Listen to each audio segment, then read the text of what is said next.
মরতে হয় যাও, জান্নাত জাহান্নামের মাঝখানে একটা জায়গা আছে, জায়গাটার নাম হলো আরাফ। এই আরাফের মধ্যখানে যে দাঁড়া, ওখানে যে মালাকুল মউত কাঁপতে থাকবে। মালাকুল মউত বলবে, আল্লাহ সৃষ্টির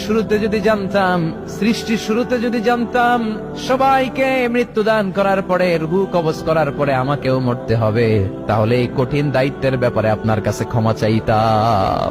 আজকে আমারও যে ভাগ্য বরণ করে নিতে হবে সৃষ্টির শুরুতে, আমি এটা কল্পনাই করতে পারি নাই। আল্লাহ বলবেন, নো টক মুত ইয়া মালাকুল মউত, মরে যা, মরে যাও। বলার সাথে সাথে মালাকুল মউত এক বিকট চিৎকার হাঁকিয়ে মরে যাবে। মালাকুল মউতের চিৎকারটা সেদিন এত ভয়ঙ্কর হবে, বিষ্ণু ইসলাম বলেন, ওই চিৎকারের আওয়াজ যদি পৃথিবীর মানুষেরা কান দিয়ে শুনতে পেত, তাহলে কিয়ামত সংগঠিত হওয়ার জন্য আলাদা করে ইসরাফিলের সিংহার প্রয়োজন হতো না। ওই চিৎকারের আওয়াজে প্রতিটা মানুষ কানের পর্দা ফেটে ওই জায়গায় লাশ হয়ে পড়ে যেত। এবার ডানে বায়ে সামনে পেছনে উপরে নিচে কেউ নাই, একজন ছাড়া। জোরে বলতে হবে, তিনি কে?